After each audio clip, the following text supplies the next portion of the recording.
Good evening, good night, good afternoon, wherever you are. If it's morning, good morning to you. This is Double A Crime Files. Amber and Arianne back with another banger. We said it like it was a music video. Ooh, let me showcase this first. I'm making Wait, my my face is way too big. No, you're fine. You're fine. I'm making a pillow for my mom to showcase in her live streams for her gaming. Right now, it's in its creative stage. I have white outlining and holding things down, but it will look prettier. I will post a picture when I'm done. But I just want to show you that.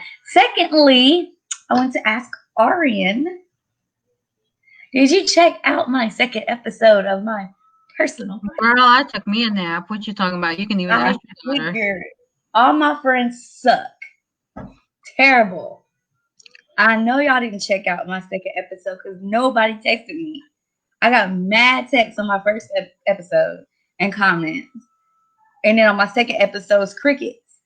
Y'all suck. But y'all want me to keep up with y'all stuff. Y'all keep posting y'all stuff. Y'all want me to support y'all stuff. But you can't even listen to my second episode?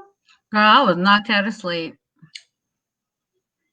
No excuse. Knocked out. I was No. supposed to clean it. I kept on telling myself I was going to clean. Even your daughter was doing her test right beside me. I was knocked out. Had sister on and knocked out. Y'all think I should accept that? Mm-hmm. Y'all think I should let that You slide? fixing to accept it next week when you have them back? What that mean? You fixing to show up for work? You can't no call no show? Can't do that. We got a job to do.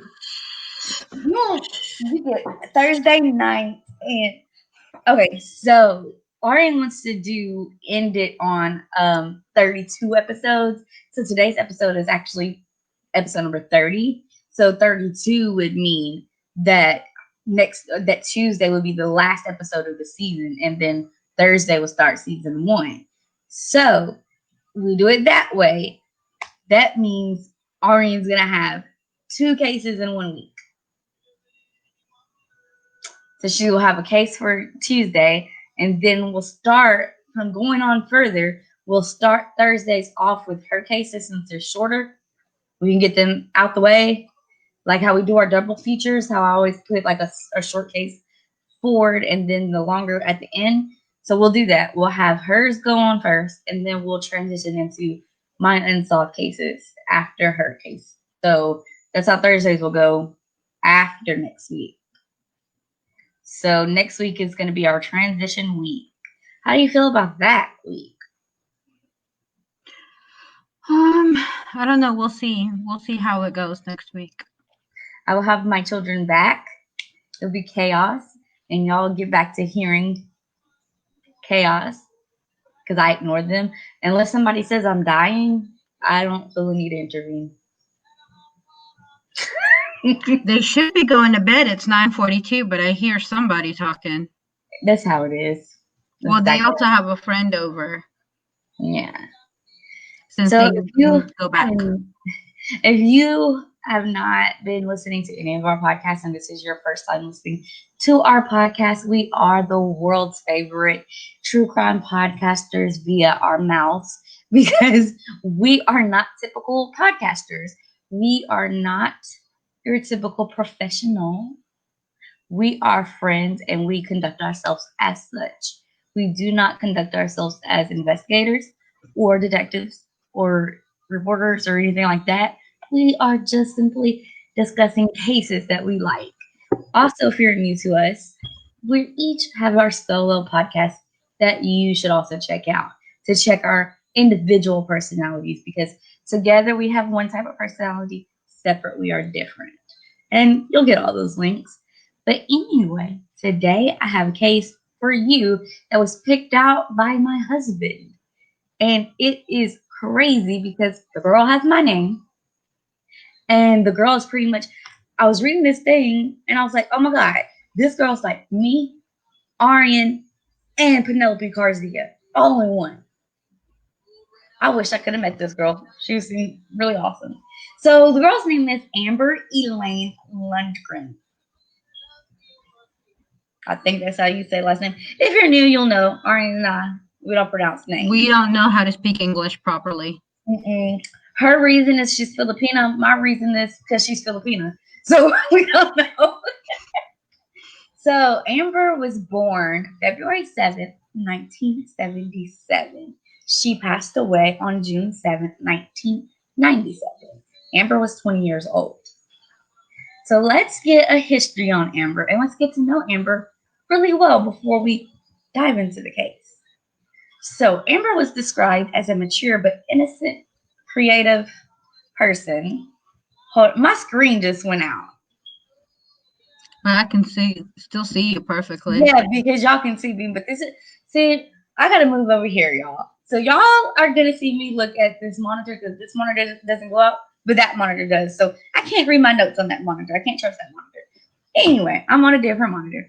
So she was described as a mature but innocent, creative but practical, and naive but cautious girl. She always kept her doors locked. She always left her TV on when she knew she would be out late. She also always paid attention to her surroundings. Amber was transitioning into her adulthood. She still possessed a childlike energy. She loved to dress up and decorate for every holiday. She had a wild and vivid imagination, which reflected in her writing. Amber had a deep affection for her family and friends.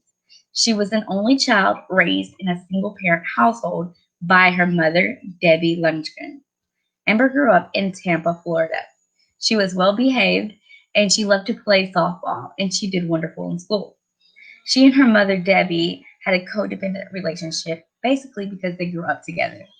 Their relationship was more like best friends, other than mother and daughter.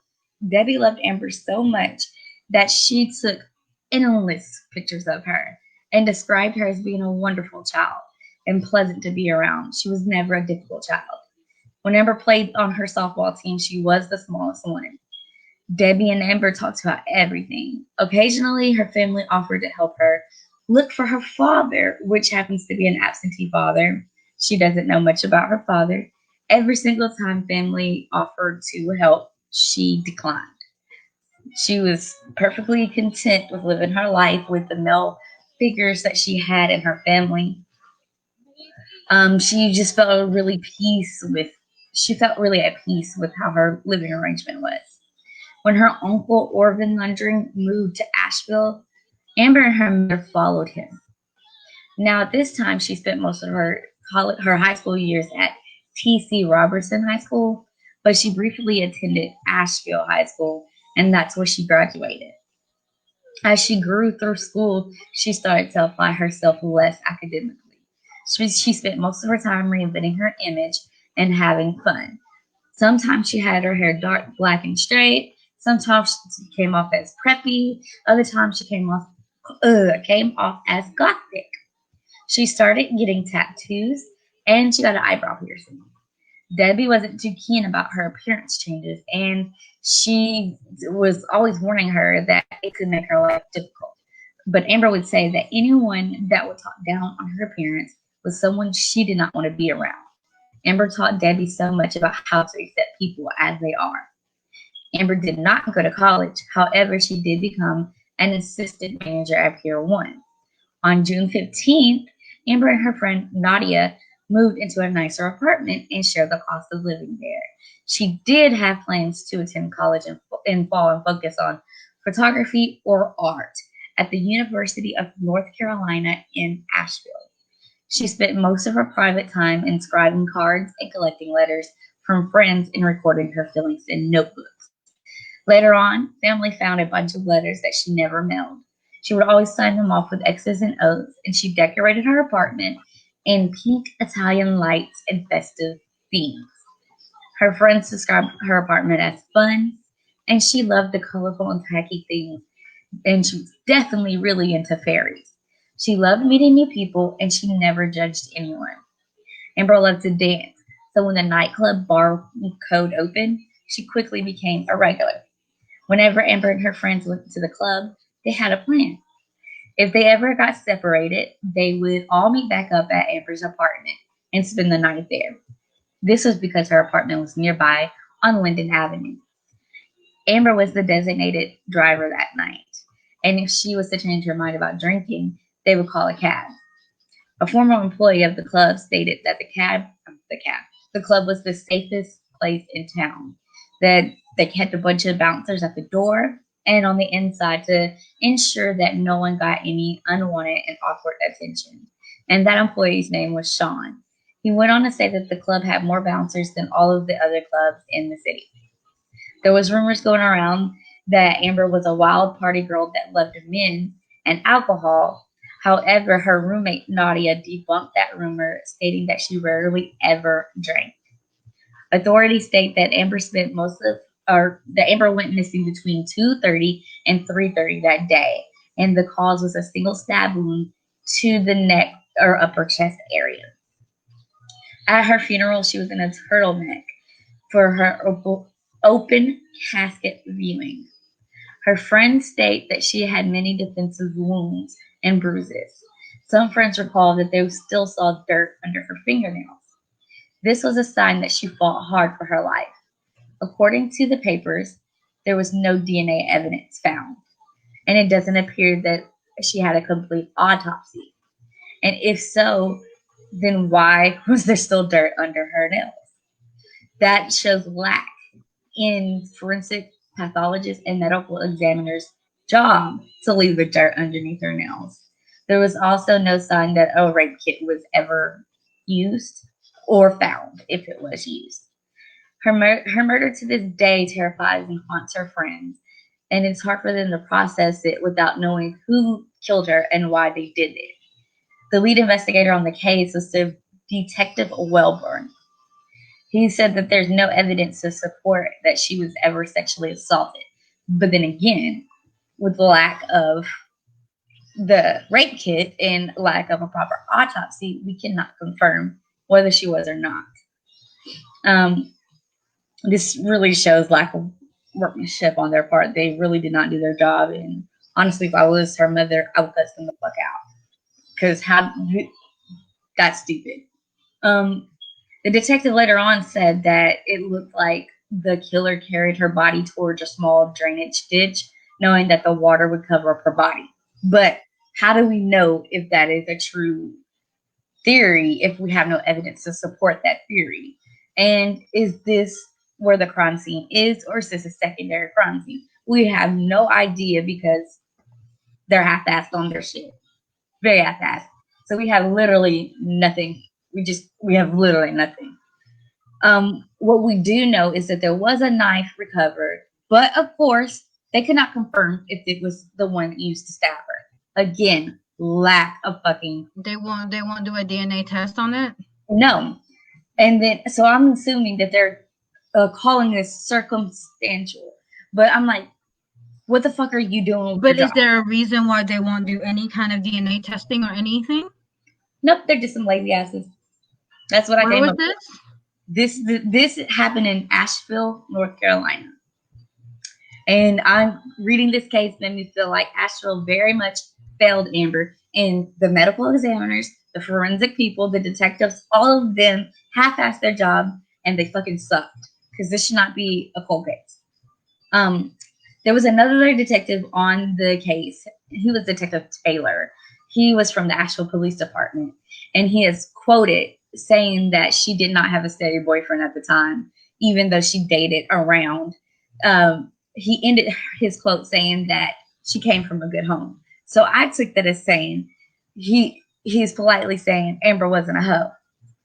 Okay. But anyway, what does that have to do with anything? Why aren't you focused on the murder? Why are you focused on her sexuality? Focus on what the fuck happened. So the case really pissed me off. So on the night that she was murdered, she did visit a bar called Be Here Now. And there was no note saying when she actually left to go to that bar. We know that she was very popular downtown. She always spent her time downtown. And she became a regular of the new bar, which had just opened bar. It was called Barcode, or the new club called Barcode. So we don't know if she left Barcode and just jumped into this bar. and then was going to come back and get her friends. All we know is she left Barcode and went to Be Here Now and was never seen again. She wanted to go to Be Here Now to hear Gran Torino and its jazzy horns, but we I'm had no guessing idea there's what happened. no security cameras in those clubs. Nothing. So she just vanished. So we just always questioned, did she leave with the intent of going back for her friends, or was she just done with the club scene, wanted to go to the bar and was over with? We don't know. She did not contact her friends, and it took a while for anybody to realize that she wasn't there. At either place, no one reported a woman screaming or struggling or making any kind of scene. So the detectives ruled out a kidnapping, which I think is bullshit because you can be kidnapped without making a scene. It's called chloroform. It's lots of ways. It's called date rape drugs. Lots of things. It's Well, called. it could also be somebody that she knew. Yeah, that too. So, there were no reports. Wait, I already said that. As soon as her friends did realize that she wasn't around, they somehow ended up at her apartment. So, if she was the designated driver and she left, that means she took her car. So, the only deductive reasoning here that you can find that they made it to her apartment was they called a cab. But why did they call a cab if they couldn't just call her? Where was her phone? 1997, we had phones. They were very bad phones, but we had cell phones. There were them Nokia phones. Yeah, the Nokia. Yep, the big ass Nokia. We had some big ass cell phones, so they could have called her. For Jesus Christ, she wasn't lacking in money, so I know she had a cell phone. So what they did was they found that it was about 4:30 when they got there. They noticed the door was locked, and then I was like, "Wait a minute, she's got a roommate. Where's Nadia this whole time? Did she go partying with them? Is she gone somewhere? Why didn't Nadia open the door? Where's Nadia at? So how come they didn't get into the apartment if that was their plan? Would Nadia be in on their plan since she was a roommate? So a lot of holes there. It's a lot of unanswered bullshit. This case really pissed me off. If you can't tell by now how it pissed me off, wait till we finish. So her friends also worked with her at Pier 1. And then they were like, okay, since she's not at work now we're going to call her mom. Hey, mom, she did not show up for work. Guess what? 5 o'clock, only one person decides to call the police. And who is it? Nadia. Nadia called the police 5 o'clock the next day to report her missing. By the time that she made that police report, the police had already found Amber's body. I was pissed off.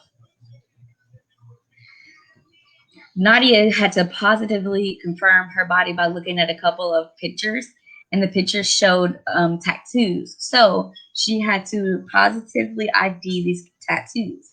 And the tattoos that Amber had was a band circling her arm, and then around her belly button, she had the sun. There was another detective, Detective Kevin Taylor, that was also on the case, and he said that she was dressed appropriate for the season, wearing a top, jeans, and flip-flops. What does that have to do with anything? I don't understand. He also said that she drove a Mercedes with a matching hubcaps. That's why I said we knew she wasn't hurting for money, even though she came from a single-parent home. She had a fucking Mercedes, so I know she had a cell phone. Why didn't they call her? There was. It sounds like, it honestly sounds like it's an inside bullshit. I'm almost done, and then we'll really discuss. Because I'm almost done. There was a possible suspect. People said that they saw a man with dark red hair and a beard, and that he had a truck that was navy, a dark navy blue, and it looked like an older model pickup truck, and it had 2 toolboxes that were in the flatbed that were a lighter color that took up the whole length of the flatbed. That was the only possible thing. We do know that she is buried at Mount Black Mountain, Macomb County, North Carolina. At the time of her death, she did have the blonde hair and blue eyes, so she transitioned from the Gothic days. She was Catholic, so according to her Catholic church, her spiritual life began on her baptism, which was the day she was buried, June 12th, 1997. Oh, watch it, 77. So there's a lot of things in here that jumped out to me. There's like no father. So could it be that she was secretly looking for her father in the background and met up with him at the bar? Could that be a reason? Okay. Could it have been somebody that she was interested in and sleeping around with? Could that be who could have done it? Could it be a jealous friend? Guys, for those who are joining, just to sum it up, because it is really a quick story, I can sum it up real quick. We have a girl named Amber. She went to a club with some friends. At some point during the night, she left the club to go to a bar to listen to a band, and then she completely vanished. Friends did not realize she was missing till about 4:30 in the morning. Went to her apartment, noticed the door was locked. There was no word from roommate whether roommate seen her or not. Anyway, later on that day, the roommate did report her missing, but by the time that she was reported missing, Amber's body was found. And so we have no real suspect, no motive, no nothing. They found a knife at the scene, but they cannot prove that it was the knife used to cut her. By the way, she died of a single stab wound in somewhere in this area. It's a neck, upper chest area. That's how she died.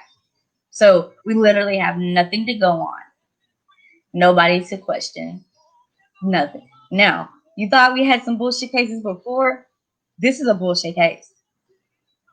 All of them are bullshit cases because each one of them, the police never had done the most common sense.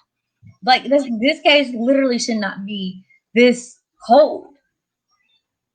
Like, why didn't they DNA test the knife? Why didn't they test the dirt under her fingernails? Why did they let her get buried like that? Why didn't anybody do their job? Now, in all the cases that we did, most of the people did their jobs, and it was lack of police doing their job.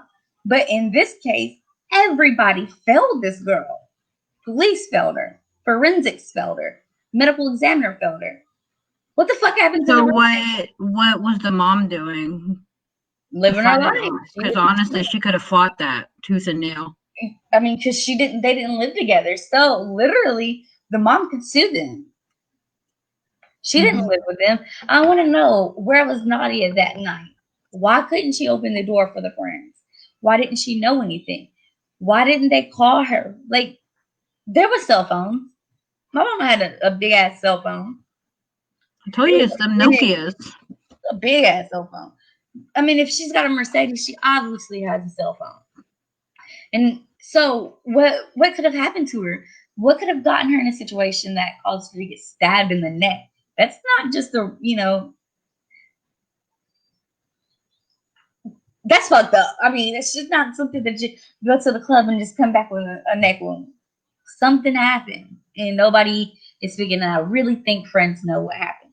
I really think either she was set up, or maybe Nadia was in on it. Because it really sounds like it was an inside, and they covered it up really good. Could this be another case that we have that exhibits white privilege, and that they do the hush hush and cover it up because of the situation, because they might have been higher in society? And if she drove a Mercedes, probably, I mean, and it's completely possible they knew somebody in the police department. And she was an assistant manager at Pier 1, and everybody that she was out with were also employees of Pier 1.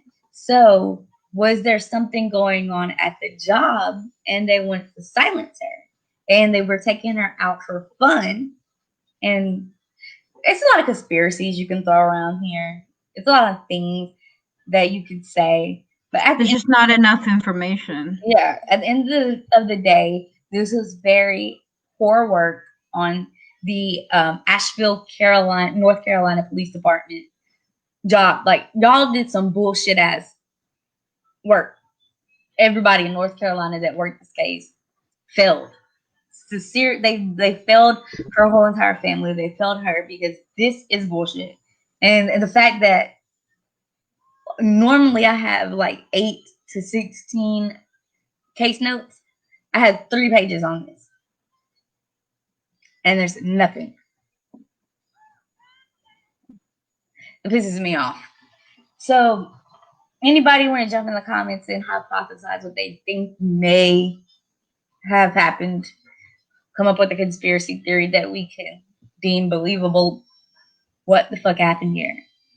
How do you go to a club, leave, go to a bar, disappear, reappear in water with stab wound, and no one knows anything? And how do you at a club with all your friends and not know that somebody went missing? Now that's actually quite possible because that's happened a few times to me. I've only been to the club maybe 3 times in my whole entire life, and every single time I stayed right next to who I was with. I went with one good friend twice and an ex-friend once, and every single time I was right there. Wherever they went, I went.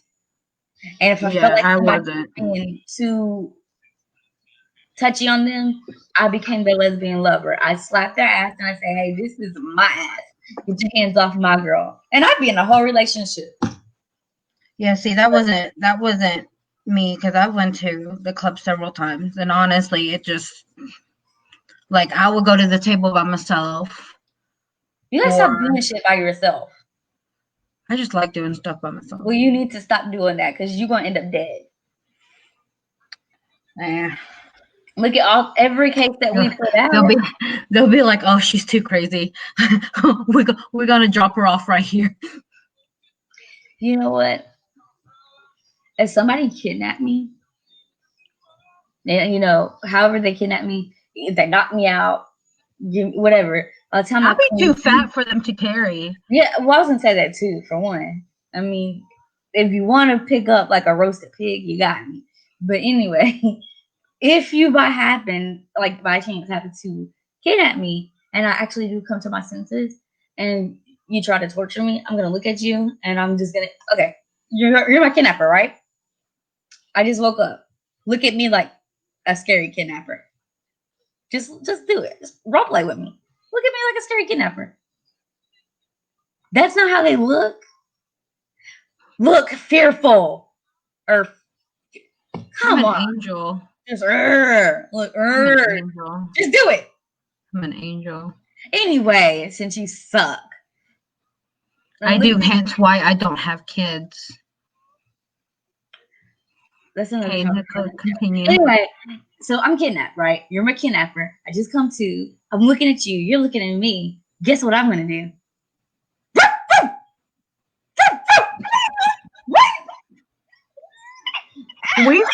Here's the bad part. We done talked about this too, like multiple times. I'm trying to scoop my little vanity chair in, but I'm gonna try to. But in all seriousness, ladies or gentlemen, if you ever get in a situation where somebody is trying to take you or attack you or anything, yell fire. Fire! Yell it. Oh yeah, we loud as hell. Someone's gonna hear me. They're gonna run when you say fire. Or you can say active shooter. But like honestly though, even with me being a loner though, I don't talk to nobody. You know what I'm saying? Like I'm still very aware of my surroundings. Like the one time that I did go, outside of the club real quick because it was just like way too crowded. And I don't do crowds like that. I stepped outside by myself and someone was, like trying to offer me drinks, and like this dude came out of the shadows out of nowhere and came out and was just like, "Hey baby, I about like kicked him in the nuts. I missed and hit him in the knee." And then like he tried to offer me drinks and I was like, I don't drink outside of what I purchased. Yeah. Even the people that I know, I never like took any drink that my friends even like gave me when we went to a club. Get your own drinks, and if you happen to have to go to the bathroom and get up and leave and you didn't finish your drink, throw it away and get you a new drink. Yeah, I don't ever leave a drink. Even if it's a Coke. Yeah. Just don't ever do it. Don't do it. Better yet, drink before you get there, hydrate really good, and then drink when you leave.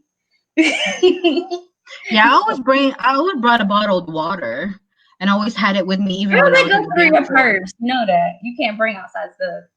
I did. They go through your stuff because they don't want to make sure. They want to make sure you're not bringing any weapons. Because I don't like bringing my purse either because I'm afraid something will pop out while I'm like doing some crazy ass dances in the middle of the dance floor because y'all know I can't dance. So okay, so to get back onto the case, from everything that you heard, and you say you think it's an inside job, go deeper into that and explain your theory.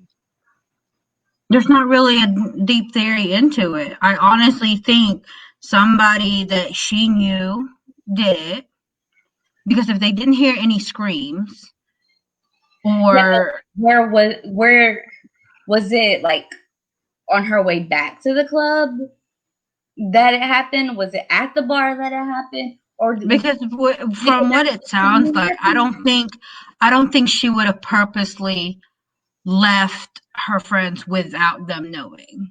You know what I'm saying? They had to have known that she went. So yeah.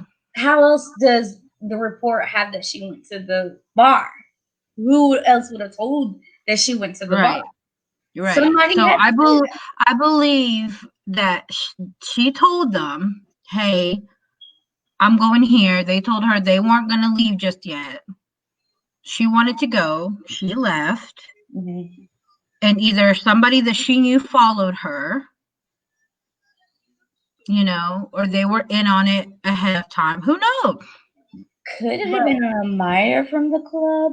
Like, all up on her, and then she goes to the bar, and then the Myers, like, still stalking her, and then makes the move on her. She does. The bad part about these cases is there's really when you like this case, when you literally do not have even a lick of evidence even coming from the police, you can't make any kind of assumption. You can't. So, like, how do you? Okay, if they were, then it goes into like theories that you shouldn't even be like serious deep conspiracy. Yeah, if you can't. They were to reopen this case and take it from the cold case listing, where would they start? DNA testing. I mean, if they took the knife, it has to be in evidence. If they took it in, that they would have, because I mean, she's been buried this whole time with the dirt under her nails. They could still examine the dirt if there's still even just a lick of, dirt still in there. They could still do the testing. They could still do an autopsy on her. I mean, they've done autopsies Why didn't they do a fucking autopsy? That's why I was wondering where the mom is in this whole thing. Why didn't she make them go on and dig my baby? Or fight it. I mean, like literally fight it. Because I mean, I don't think the mom had anything to do with it because they were like best friends. I don't think the mom was involved. Why didn't she fight it? If that was like, somebody she really cared about it. Maybe she didn't know what all she could do. She was a young mom. After all. I don't care what I'd have to do. I do not care. I do not care if they threaten to arrest me. I would not care. But that's you. Maybe she didn't know. I mean, because if you think about how close-knit her family was, like, there was no reason for her to think any different. Maybe so she probably didn't know what all she could do as far as a legal standpoint, and maybe she was scared. Again, if it was something to, get her out the way, maybe she was approached privately and scared off from going deeper. I just want to know what's going on. Was there some kind of thing going on with this Pier 1? Kind of like how back a few months ago we had the Wayfair thing. Did Pier 1 have anything like that? Not that I know of. Because maybe it could have been something going around and she got wind of information that she should not have gotten wind of. Like I said, the problem with these cases is you can't go it's nothing there into it because you literally, it could have been the simplest thing, just somebody hated her. Mm-hmm. And it was just shitty police work and it wouldn't have been an inside job, or it could have been an inside job and they just hid it really, really well and protected this person that did it. I was going to look up her picture so I could show you, but I forgot I was being lewd in my Discord and it popped up deep throat memes.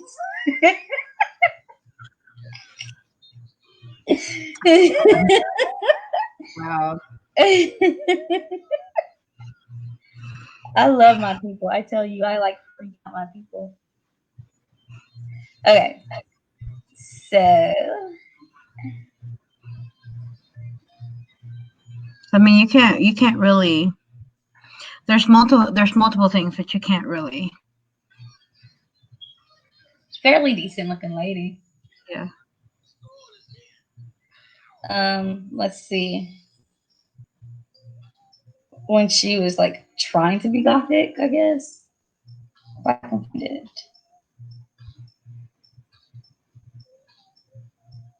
Oh my god. Open up. Jesus.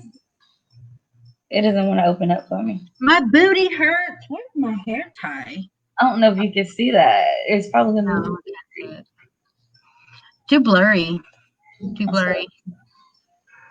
But we'll post pictures later. It's just, it's a fucked up story. Well, everything is going to be a fucked up story. It's a crime podcast. Yeah, that's what. This is why a lot of people don't do the unsolved shit. They just do the solved stuff. Get the juicy, and then it's open shut at the end, and then happily ever after for the people that read it or listened to it because they was into it. But with my case, so it's sure to piss you off. You can't, in any unsolved case, you can't really even hypothesize what happened. One, because we're now mentioning people that could or could not be alive right now. True. And it could be a major legal defamation. What is it called? Defamation of character. Yeah. So that's, you're crossing that potential line. That's why a lot of like those shows that do the like unsolved mysteries, they always do whatever the facts are, what they know of, and then at the end, like if you have any information. And that's what we always say, because when we do our hypothesizing, we always tell you, like, we're not investigators, we're not none of that. We just discuss case and literally discuss why case is fucked up, why we think it's fucked up. We discuss opinions. And we always say, if you know something, let us know. If you were there, if you know something, you need to go to authorities before you let us know. you definitely need to go to authorities first. Go to the authorities and then like call us and have us on speaker. You can have Amber on speaker. I don't want to get in trouble by the law. Facebook speaker me. I don't want them to like implement me in something. So y'all can implement Amber. I'm not being implemented. I just want to hear what y'all talking about. It's called being nosy. I tried not to be nosy. You are a damn lie. I said I tried. Okay. So far, I've succeeded because all I want to do is sleep. I don't even want to know the juicy no more, because I'm just like, I'm too tired and it's not sticking to my brain. It's going one ear and out the other. Because you're looking like tomorrow's the last day of virtual school here. And then you know what? I let them do some of their projects that's due on Sunday, but the rest they are going to you for that stuff. That's cool, whatever. But anyway, I have something for us to do. Another place for us to go. I've already sent you a text about it and everything. We're gonna go live on that. And then anybody that likes to have late night adult conversations, and no, not just like phone. Her ASMR. Yeah. Get onto my webpage or Facebook page, This, That, and Shay, for the late night live combos. Go ahead, go over there and check out the one we had the other day. We were talking about BDSM and sex and all that stuff. And the next one, we'll talk about some other stuff. Usually, probably every conversation will involve sex because that's just what we talk about, you know. Almost everything involves sex. Everything involves sex. But it doesn't start off involving sex. It just ends up making its way to sex and then it goes back. So whatever. But anyway, so go over there and check out that live. And soon we are to have another live with more guests on there. And we should have fun. Did somebody just start calling me? My phone bounced. And so today is my last Thursday of having just my case. Next Thursday starts season 2 officially with both of us on one day. If you're just now joining, Arianne will have 2 cases next week, Tuesday, and she'll start Thursday's segment off, and I'll end Thursday's segment. And as always, we will come back here for Sundays and play games and talk shit. So on Sunday afternoons, Sunday nights, if you're bored and you want to have fun, please hang out with us because we are sure to give you some fun. But definitely check out the late night This, That, and Shay talk shows because those are the juicy. Because we can't get too juicy on a true crime channel, but on that one, we can talk about anything. Jump in the comments. We'll put your comment up and we'll talk about it. But please make it juicy. Please. I want to hear some embarrassing stories. I want to laugh. Oh, I have so many stories. I almost want to go flip over to This, That, and Shay right now and talk about a story. Girl, I am fixing to go to bed. You have 3 kids that have tests in the morning. It involves a pickle. I don't care if it involves a pickle. I will watch your live while I'm laying down. I don't want to do it by myself. I have to have commentary. It involves a pickle and 2 girls. I've got 4 kids. And I may or may not be one of the girls involved. I've got 4 kids. I have many stories. Even in the sex club, I have many stories. But that's just gonna go for. If you want to know about the pickle story, follow This, That, and Shay. Sounds very sour. Look on our Facebook page. Find the link. Go follow that page. One day when we set up a time, we'll get over there. We'll tell some stories. I'll talk to you about the pickle. We already talked to you about the fish story. Check that other live. That's what we ended it with, the fish story. I have to tell you guys about the park, about the movie theater. I have to tell you guys about her vanilla sextapades is what it is. I have to tell you guys about this guy from a Fort blank. I'm just gonna say Fort blank. So you guys come back on Sunday and she will notify you guys for whatever she wants to talk about on her. Arianne and I can do it tomorrow night. That's a darn lie. We can do it tomorrow night, 9 o'clock. That's a darn lie. We can go live tomorrow at 9 o'clock. Because I'm watching a movie with my babies because it will be the last night I have them. Fine then. I'll invite somebody else to get on there and we'll talk about the pickles. Cool. We'll talk about the Twinkies and the ho-hos. You being the hoe. I mean, hey, we all know this from this last live, okay? I do have one question before I leave. It is sexual and it might be personal, but I want to include it in a segment. Have you done a foursome? Yes, I have. Okay, me too. Okay, that's it. What's in this one? Double A signing out.